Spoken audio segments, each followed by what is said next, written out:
Hello Ram Ram ji, कैसे हैं आप सब। वेलकम है आप सबका साधना रियल ब्लॉग चैनल में। आई होप फ्रेंड्स आप सब अच्छे होंगे। आज देखिए दोपहर से मेरा ब्लॉग स्टार्ट हो रहा है।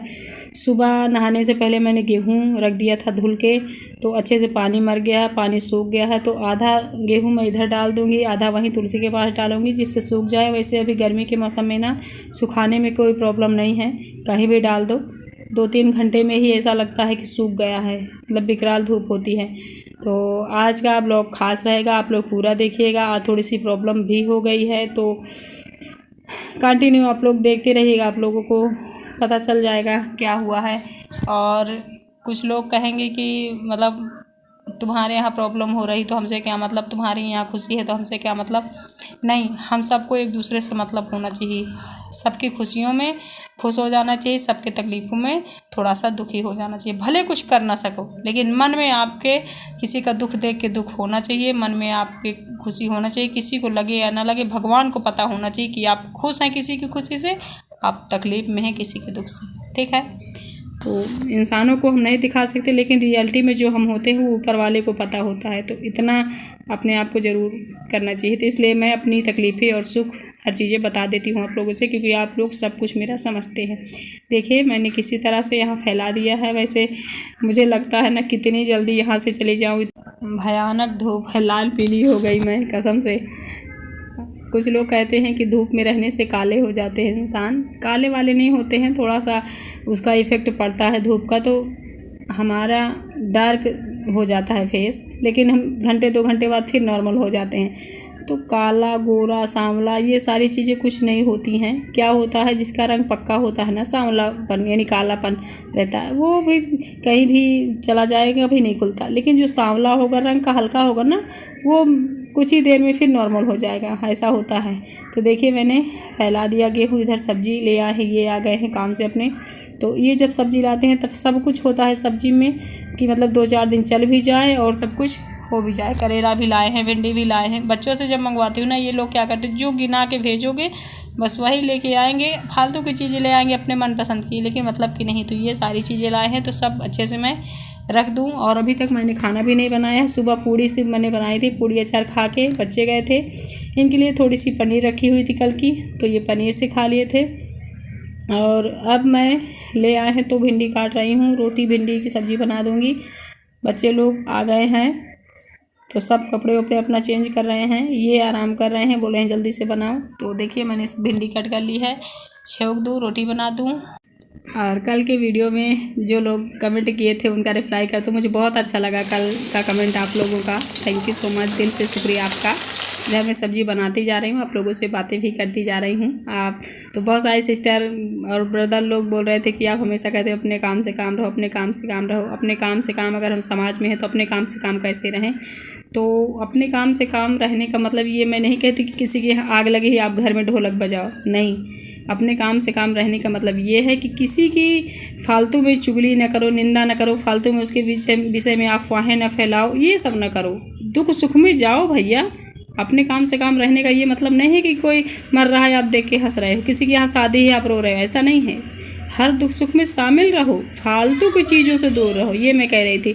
आई होप आपके क्वेश्चन का आंसर मिल गया होगा आप लोगों को। बहुत सारे लोग ऐसे हैं दुनिया में भैया कि वो मतलब आपकी तकलीफ़ में उन्हें कोई तकलीफ से मतलब नहीं, लेकिन कुछ अगर उन्हें मौका मिल गया तब वो फालतू की बातें बनाएगी। इन सब चीज़ों से दूर रहने के लिए मैंने आपको कहा, क्योंकि छोटी छोटी बातें आदमी मन में भर लेता है, फिर कौन किस बात का क्या मतलब निकालता है, क्या करता है। इस ज़माना बहुत ख़राब है, तो किसी से दुश्मनी क्यों मोड़ना है ना। इसलिए अपने काम से काम रहिए, किसी और के लिए नहीं, खुद के रिस्पेक्ट के लिए। फिर देखिए भिंडी की सब्जी वब्जी रोटी वोटी हम सब ने खा लिया है, कुछ देर आराम कर लिया है। बज रहे हैं 3:30 बजे। बच्चे बोले मम्मी जल्दी से कट कर दीजिए वाटरमेलन। हम सभी को पसंद है, कई बार आप लोगों ने मेरे ब्लॉग में देखा होगा, मेरा तो फेवरेट है, लेकिन पका नहीं है। ये लाए हैं फिर भी ये हाल है। तो मैं इनको कह रही थी कि आप लेके आए, मुझे लग रहा था आज बहुत अच्छा होगा, तो आप तो और बेकार लेके आए हैं। तो ये बोल रहे थे अंदर तो मैं घुसा नहीं हूँ। तो इनकी भी बात राइट है भाई, इस तरह के सामान में अंदर तो घुस के कोई चेक नहीं कर सकता ना कि मीठा है कि खट्टा है, किस कलर का है। तो हम सब ने खा लिया है किसी तरह। मीठा था भले, वो हल्का था, रंग नहीं था डार्क उसका। फिर खाने के बाद गेहूँ समेट दूँ, फ्री हो गई हूँ उधर के काम से। बर्तन मैंने उधर रख दिया है, कुछ कपड़े हैं उनको भी धुल लूँगी, इसी टाइम धुलती हूँ 1-2 घंटे में कपड़े आराम से सूख जाते हैं, क्योंकि लू चलती है गरम गरम ना फ्रेंड्स, तो कपड़े सुखाने में टाइम नहीं लगता ना। कोई भी चीज़ आप डाल दो धूप में।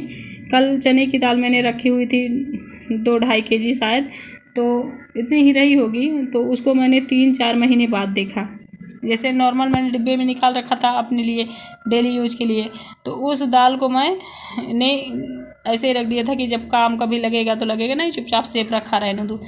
कल मैंने देखा तो पूरा ढोरा जो होते हैं ना पूरा खा गए, उसमें कुछ बचा ही नहीं, बस किनकी बची हुई है। तो क्या बताऊँ, ढोरा चूहा क्या क्या हैं जो हम सबको परेशान करते हैं। खैर देखिए, गेहूँ मैंने समेट के रख दिया है, हल्का कम सूखा हुआ है। कल जो मैंने सरसों चाली थी ना, उसे आज फटक रही हूँ, इतना टूटा हुआ मेरा सूखा है। इनको बोल रही थी कि सूखा आप ले आइए, तो ये बोल रहे हैं कि डिठवनी में जो तुमने बाहर रख दिया था किसी और के लिए वो ले गए हैं, तो रहने तो फिर मंगाओगी, अगले साल फिर रख दोगी, तो इसी टूटे हुए सूखे से तुम फटको। तो भाई अब गलती हमारी है तो क्या करें, फटकना ही पड़ रहा है। लेकिन बोल रहे हैं कि शाम तक ले आऊँगा, तो आज ले आएंगे, कल मैं गेहूँ उसी से फटकूँगी। तो ये सारे काम हम हाउस वाइफ के ही होते हैं फ्रेंड्स। जैसे सूप है कि नहीं, चलना है कि नहीं, घर की जो ये चीज़ें होती हैं दाना बनाना वगैरह, ये सारी चीज़ें व्यवस्थित है कि नहीं, ये हमारी ही जिम्मेदारी है। लेकिन जेंट्स लोग इसमें हेल्प करा देते हैं तो हम लोगों को राहत मिलती है कि चलिए हमारे काम में वो लोग हाथ बटाते हैं।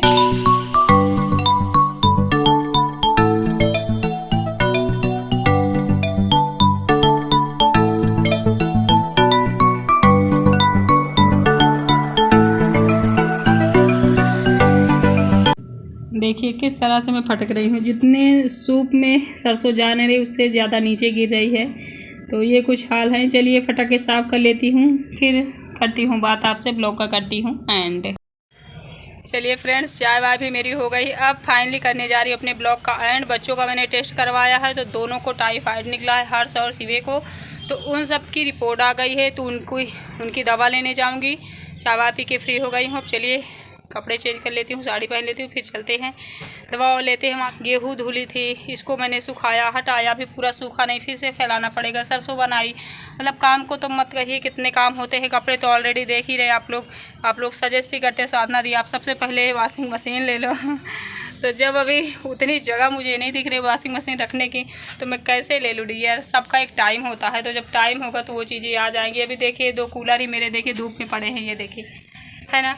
तो जब तक आपके पास जगह अच्छे से अवेलेबल ना हो हर सामान अच्छे से रखने के लिए, तब तक मुझे लगता है फालतू में सामान नहीं लेना चाहिए, वेस्ट होता है। तो जब टाइम आएगा लूँगी। अभी तो मेरे हाथ ही मजबूत है, कपड़े वपड़े धुल के बस साफ़ कर देती हूँ। चलिए फिर मैं मिलूँगी आप लोगों से कोई अच्छी सी नई वीडियो के साथ। आई होप कि अच्छा लगा होगा। Bye bye, thank you, bye bye.